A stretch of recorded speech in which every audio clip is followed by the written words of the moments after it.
Bienvenue dans cette nouvelle émission des Observateurs que nous avons appelée Ligne Directe. Alors pourquoi Ligne Directe? Parce que dans cette émission, vous allez pouvoir nous alerter sur un problème ou une injustice qui vous touche, vous ou vos proches.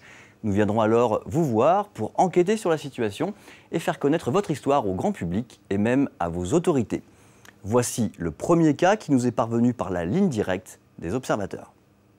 Ces images terribles nous viennent d'un village au sud de Madagascar. Il s'agit d'un massacre. D'après notre observatrice, ces dizaines de corps sont ceux de voleurs de zébus.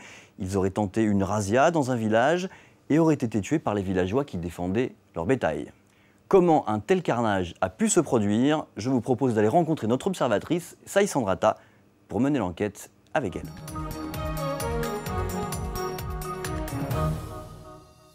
Bonjour Saï. Bonjour Julien.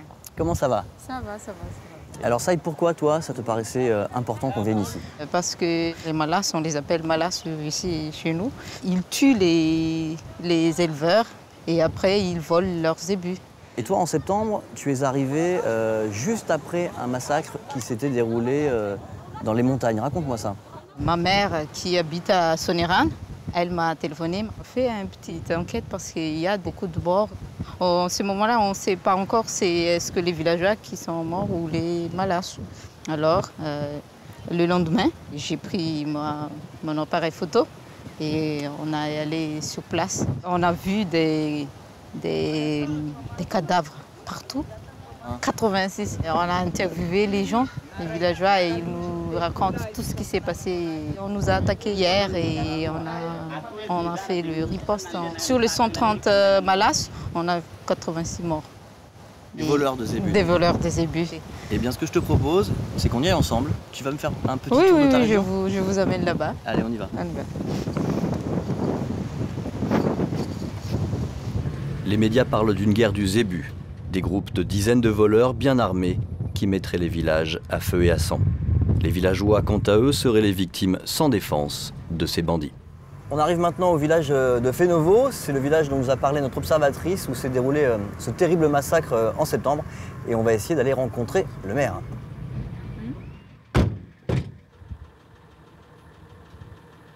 Peut-être, est-ce que vous pourriez me raconter comment vous avez su qu'il y allait avoir une attaque et comment vous vous êtes préparé avant que ça arrive? Les malas sont venus de Chiang Ma. Nous, on a de la famille à Chiang Ma. Et ils nous ont alertés que les voleurs préparaient une attaque. Alors on s'est organisé, on leur a tendu un guet-apens. Est-ce que, avant, des malas étaient venus pour voler des zébus?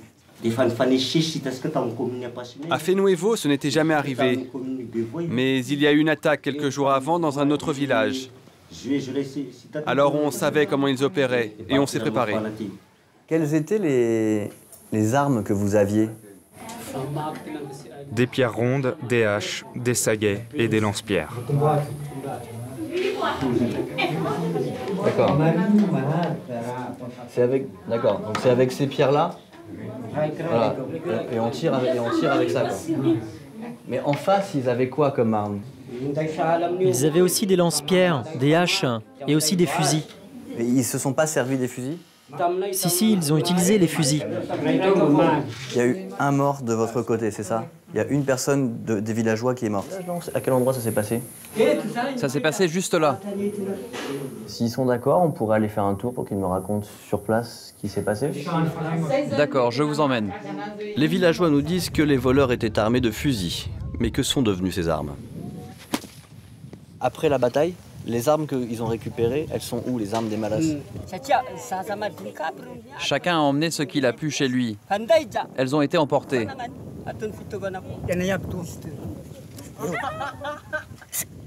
Ça appartenait aux villageois ou aux malas? C'est le villageois. Ça, c'est une arme de villageois. Mais je peux pas voir une arme de malas. Quand un malas était touché par une pierre, avant de tomber à terre, il jetait son arme au loin. Elles ont disparu.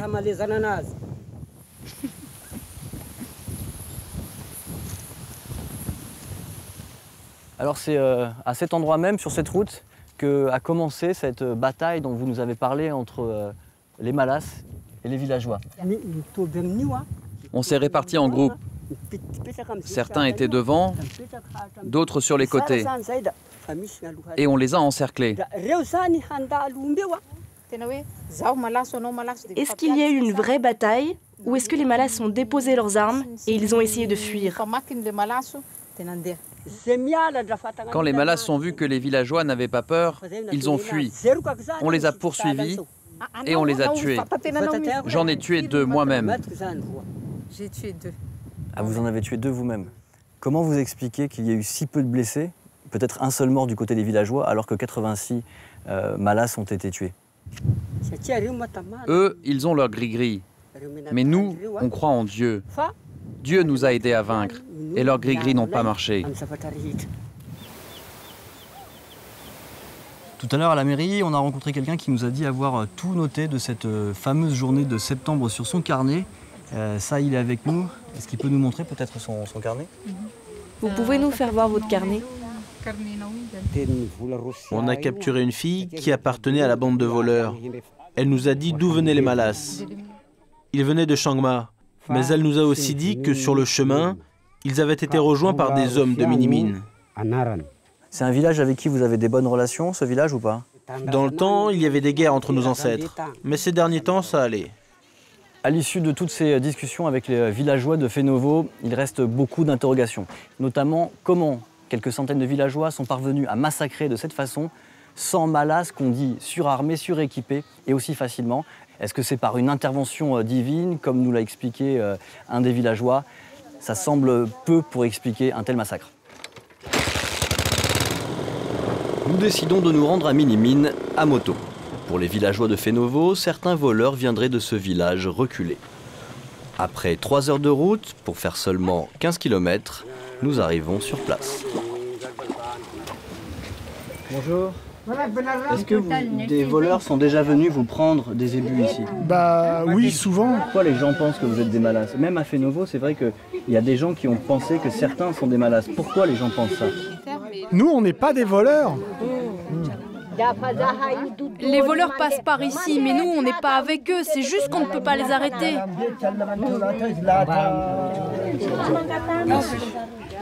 Nous quittons le village de Minimin sans avoir de réponse claire à nos questions. D'où viennent les Malas? Peut-être que des habitants de ce village ont effectivement participé à des vols de zébus. Mais peut-être que ces gens sont aussi des victimes, dont les proches ont été exécutés à Fenovo, à la machette et sans procès. On va aller parler avec la gendarmerie dont dépend Fenovo, Ramnofan, pour voir ce que les gendarmes auraient pu faire et pourquoi ils ne sont pas intervenus. Nous, notre problème, c'est qu'on n'a pas de matériel. On n'a même pas de moto. Pas de moto? Et Même bicyclette. Pas de vélo, pas de moto? Vous avez un 4x4? Non. Moto, mais c'est plus que de 4x4. Même pas de 4x4. Oui, pas de 4x4. Donc vous faites tout à pied? À pied. Dans le cas du village de Fenovo, est-ce que vous auriez eu la possibilité d'intervenir et de protéger ces habitants? Le maire nous avait envoyé un villageois à moto pour nous prévenir. À l'époque, il n'y avait même pas le téléphone. Mais on est arrivé trop tard. Qu'est-ce que vous pensez de ce qu'ont fait les gens de Fenovo? J'ai félicité ces gens. Quand c'est les gendarmes qui tuent des Malas, alors là on parle des droits de l'homme. Mais quand c'est des Malas qui tuent, ils sont où les droits de l'homme? Alors oui, je les ai félicités.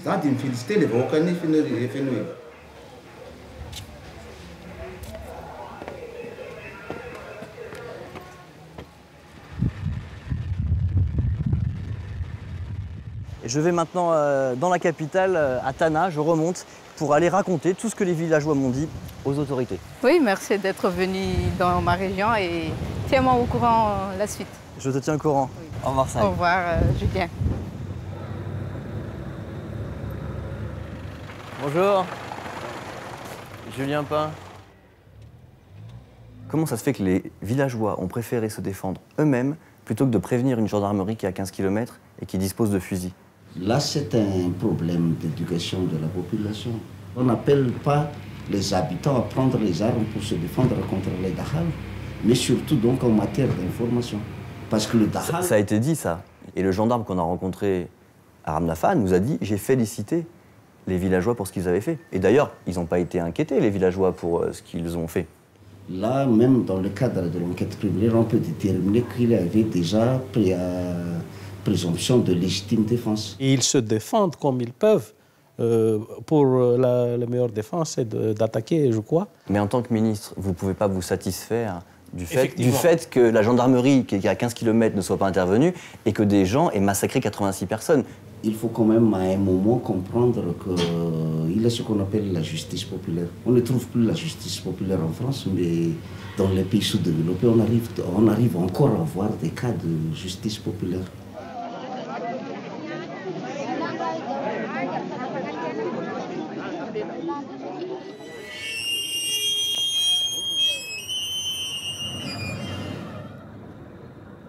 Après cette rencontre avec les autorités malgaches, ce qui ressort clairement, c'est que Madagascar est encore loin d'être un État de droit.